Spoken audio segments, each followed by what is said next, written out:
بسم اللہ الرحمن الرحیم نحمدہ ونصلی علی رسولہ الکریم۔ حکم الاذان والاقامہ، اذان اور اقامت کا حکم۔ اذان کی ابتدا جیسے کہ آپ کو معلوم ہے یکم ہجری سے ہوئی، اور اس سے پہلے جو نمازیں تھی وہ اذان کے بغیر پڑھی جاتی تھی، تو لوگوں نے مختلف مشورے بھی دیے نبی علیہ الصلوۃ والسلام کو کہ اذان کے وقت، نماز کے وقت ہم کس طریقے سے لوگوں کو بلائیں۔ تو جو یہودیوں کے طریقے تھے جیسے کہ دف بجانا یا اسی طرح آگ جلانا وغیرہ وغیرہ، لیکن نبی علیہ الصلوۃ والسلام نے اس کو پسند نہیں فرمایا۔ حضرت عمر فاروق رضی اللہ عنہ نے بھی ایک رائے دی کہ الصلاۃ جامعہ کہ کہہ دیا جائے کریں، لیکن اس پر عمل درآمد نہ ہوا۔ تو اللہ تعالیٰ کا کرنا یہ تھا کہ حضرت عبداللہ بن زید رضی اللہ تعالیٰ عنہ اور حضرت عمر فاروق رضی اللہ تعالیٰ عنہ ان کو خواب میں اذان سکھایا گیا، بلکہ عبداللہ بن زید رضی اللہ تعالیٰ عنہ تو فرماتے ہیں کہ میں سویا ہوا بھی نہ تھا، بالکل میں جاگ رہا تھا کہ یہ مجھے سکھائے گئے۔ حضرت عمر فاروق رضی اللہ عنہ نے بھی اسی طرح نبی اسلام کو خواب سنایا، تو نبی علیہ الصلوۃ والسلام پر بھی وہی نازل ہوئی۔ اسی طرح نبی علیہ الصلوۃ والسلام نے حضرت بلال رضی اللہ عنہ کو بلایا، ان کو اذان کے الفاظ سکھائے اور اس سے حکم دیا کہ اذان کہنا شروع کر دیں، اور جب بھی نماز کا وقت ہو اس سے پہلے اذان دیا کریں۔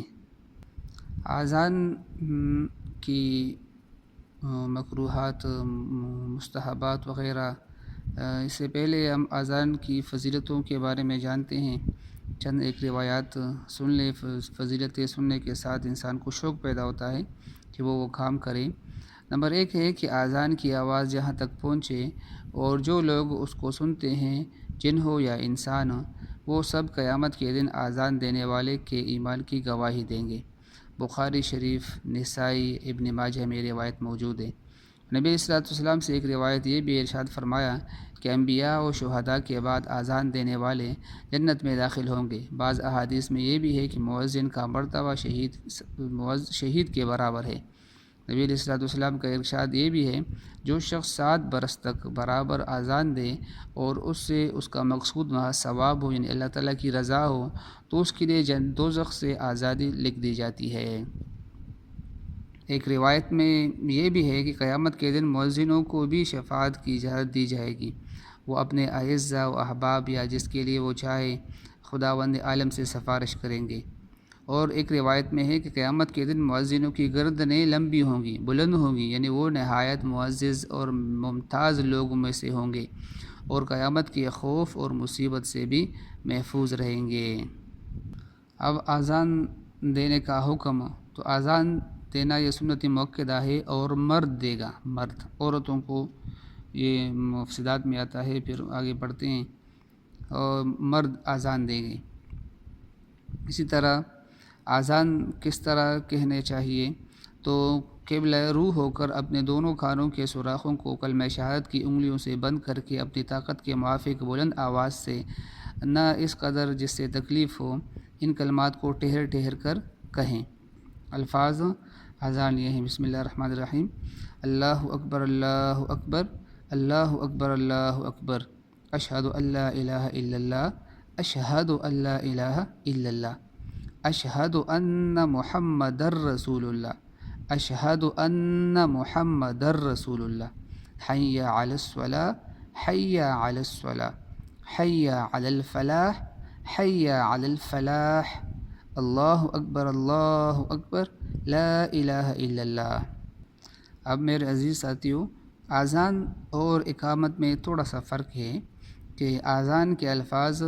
دو، یعنی پہلے جو اذان دے گا اللہ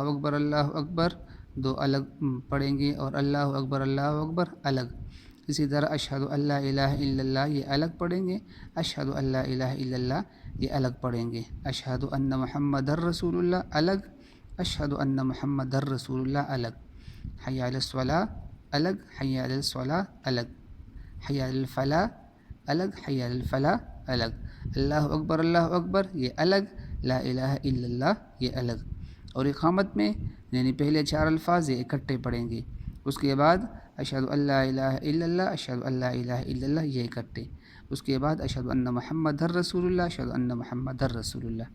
حی علی الصلاۃ، حی علی الصلاۃ یہ اکٹھے، حی علی الفلاح، حی علی الفلاح یہ اکٹھے، اور آخر میں 4 اکٹھے پڑھیں گے، اللہ اکبر لا الہ الا اللہ، اور اس کے درمیان ایک لفظ کا اضافہ کریں گے، حی علی الفلاح کے بعد قد قامت الصلاۃ 2 مرتبہ، قد قامت الصلاۃ، پھر اللہ اکبر لا الہ الا اللہ، وہ قامت